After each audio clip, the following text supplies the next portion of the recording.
जब सूत जी महाराज जी ने शौनक आदि ऋषिगणों को कहा कि जब राजा परीक्षित जी को श्री सुखदेव जी महाराज जी ने कथा श्रवण कराई, मैं भी वहीं पे था और उन्हीं के अनुमति से, उन्हीं की कृपा पूर्ण अनुमति से जो है मैंने वहां पर श्रीमद् भागवत का अध्ययन किया, इस पुराण का अध्ययन किया और जैसा मेरी मति बुद्धि के द्वारा जो है मैंने ग्रहण किया, उसी प्रकार से हे शौनक आदि ऋषिगणों, मैं आप लोगों को इस कथा को श्रवण कराऊंगा।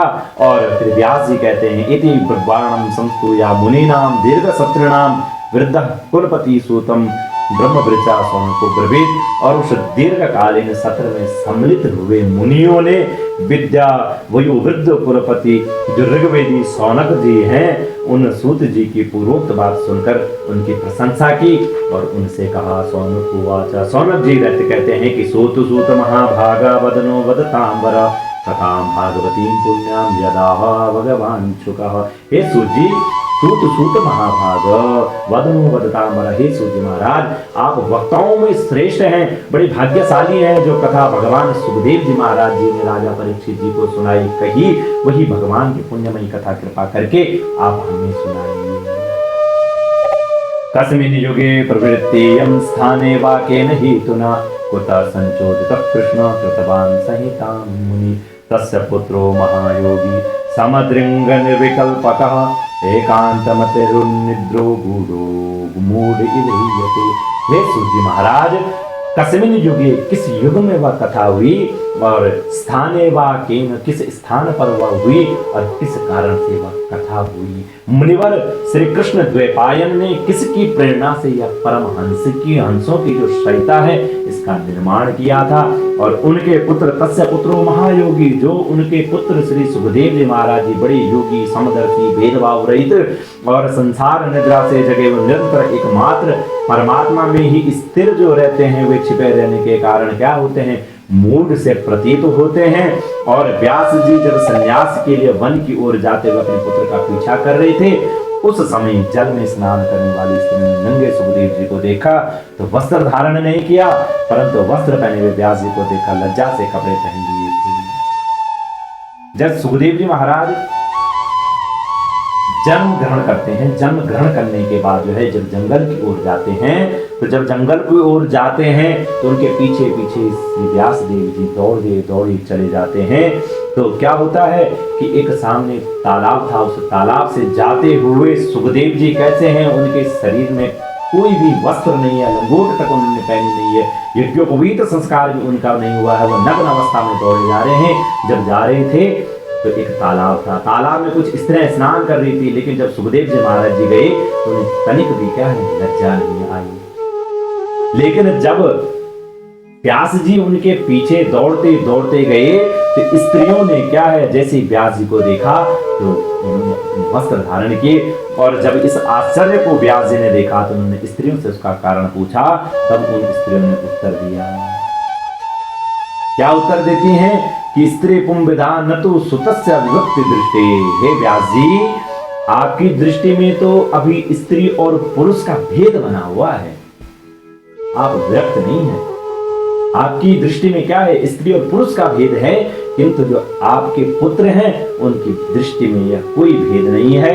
क्योंकि कथमालक्षिता पौरी संप्राप्ता कुरुजांगलान उन्मत मूक जड़ विद चरण गज सावेगी। क्योंकि कुरुंजांगल देश में पहुंचकर हस्तिनापुर में पागल, गूंगे तथा जड़ के समान विरचित होंगे और नगरवासियों ने कैसे पहचाना। पांडव नंदन राजर्षि परीक्षित का इन मौनी सुखदेव जी के संवाद कैसे हुआ, जिसमें यह भागवत संहिता कही गई है। यह प्रश्न कौन पूछ रहे हैं? शौनक आदि ऋषिगण श्री सूत जी महाराज जी से पूछ रहे हैं कि इस कथा का, जो यह श्रीमद् भागवत कथा है, यह किस युग में हुई, किस स्थान पर हुई और किस कारण से। सर्वप्रथम जो यह श्रीमद् भागवत महापुराण जो परमहंसों की संहिता है, इसका निर्माण क्यों किया गया।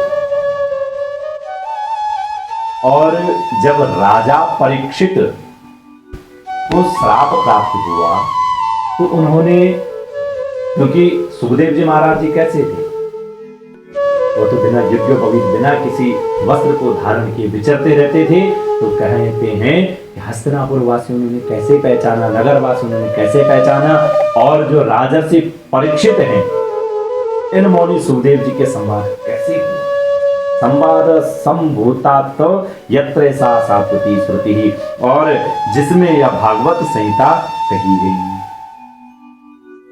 अब सूर्य महाराज कैसे हैं, सगोदोहन मात्रम ही गृहेषु गृह मेदिनाम अवेक्षते महाभागस तीर्थी कुर्मास्तदाश्रमम।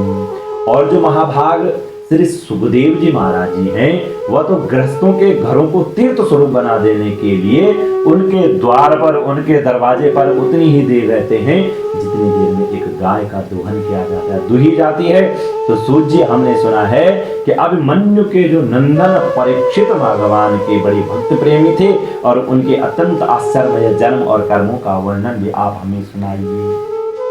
वे तो पांडव वंश के गौरव बढ़ाने वाले सम्राट थे महाराज।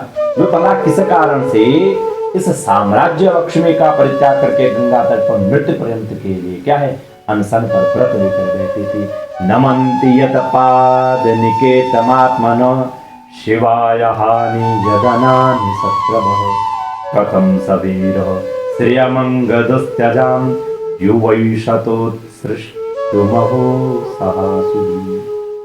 नमन्ति यत पाद निकेतमात्मनः शिवाय हानि यदनानि सत्रभः। वह जो राजा परीक्षित हैं, वह शत्रुगण अपने भले के लिए बहुत सा धन लाकर उनके चरण रखने की चौकी को नमस्कार करते थे।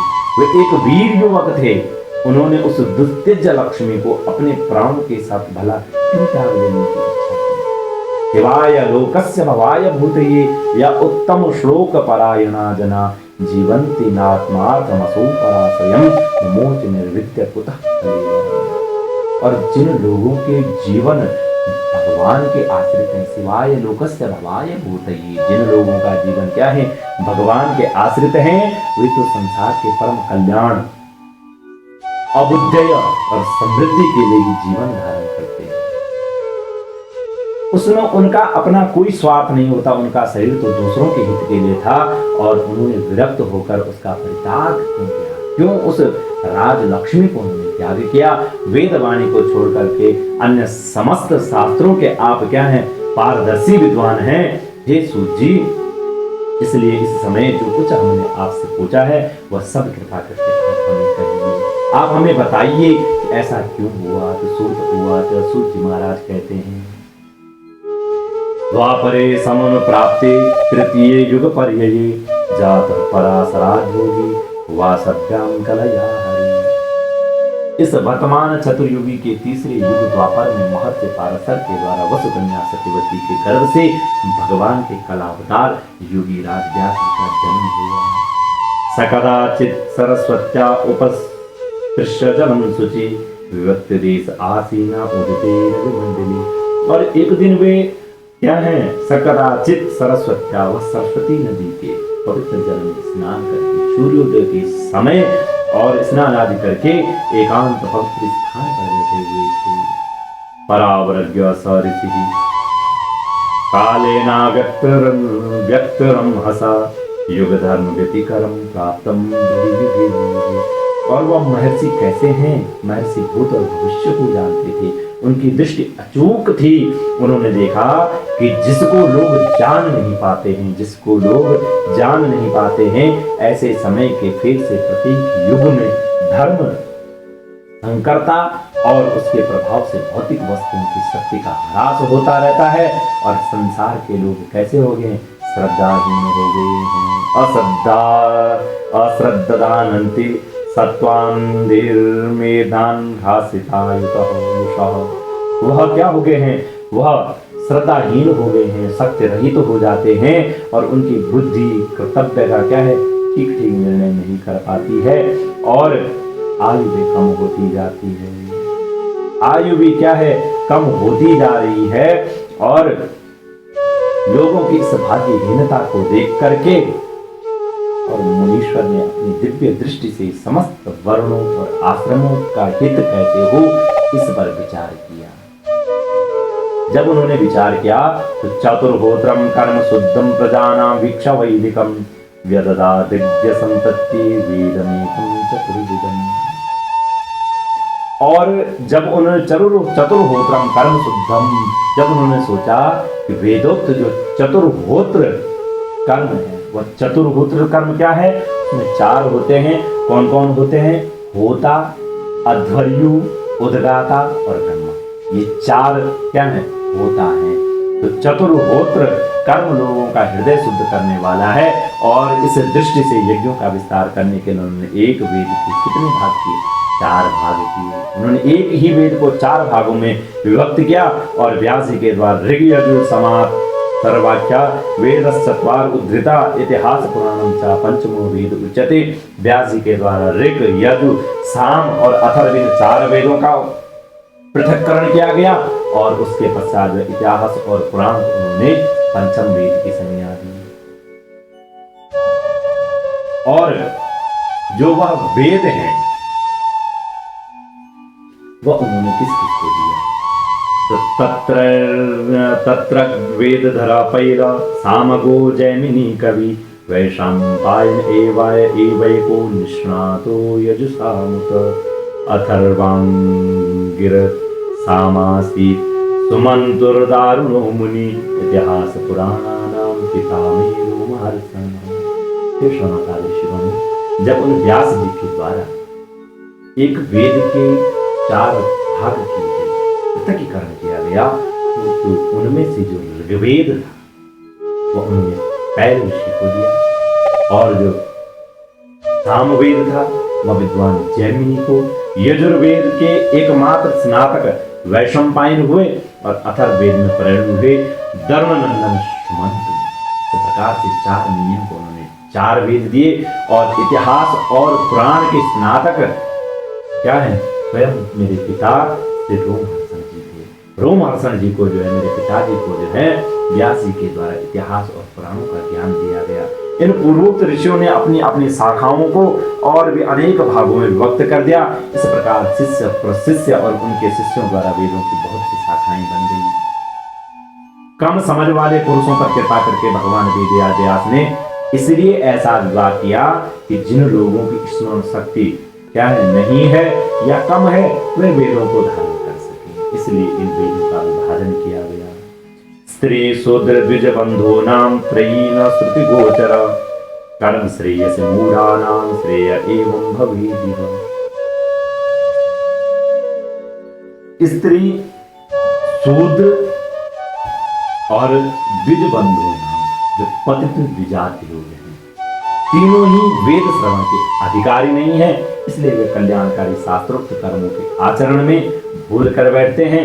अब इसके द्वारा उनका भी कल्याण हो जाए, यही सोच करके महामुनि व्यास जी ने बड़ी कृपा करके और भारत महाख्यान महाभारत की, उस महाभारत इतिहास की रचना की और एवं प्रवृत्तस्य सदा भूतानां श्रेयसी द्विजा सर्वात्मके नापि यदा नतुस्यद हृदयं ततः। लेकिन हे शौनकादि ऋषिगणों, व्यास जी ने यद्यपि वेदों का खंडन किया, वेदों के 4 भाग किए, इतिहास पुराण इत्यादि लिखे, महाभारत रूपी जो है जय संहिता का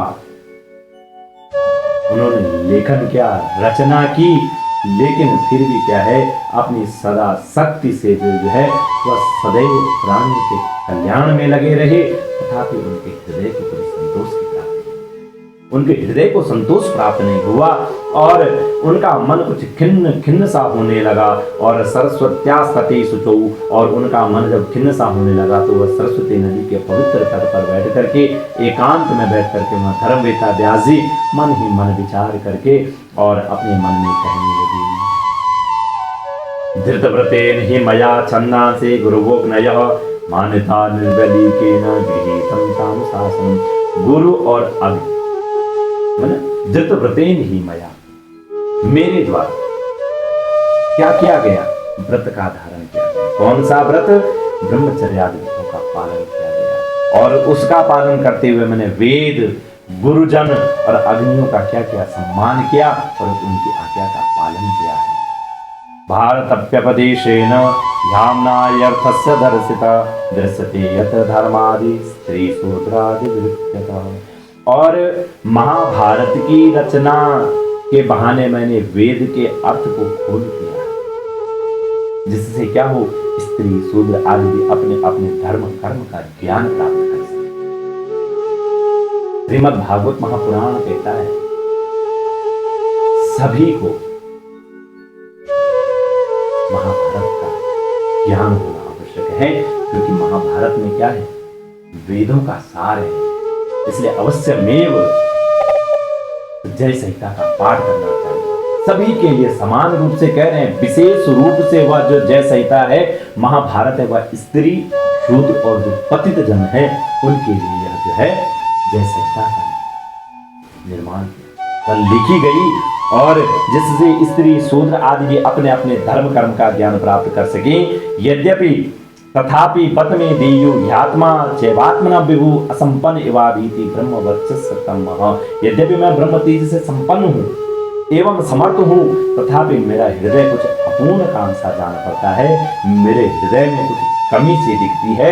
अवश्य ही अभी तक मैंने भगवान को प्राप्त करने वाले धर्मों का प्रायः निरूपण नहीं किया है।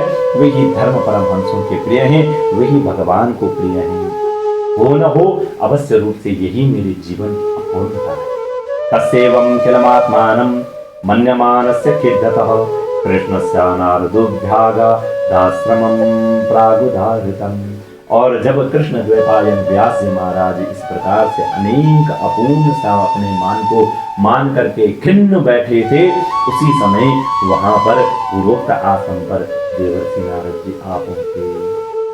तम विज्ञाय सहसा प्रत्युत्थायागतं मुनि पूजयामास विधिवन् नारदं सुरपूजितम्। और जब श्री व्यास जी ने नारद जी को आया हुआ देखा तो व्यास जी तुरंत खड़े हो गए।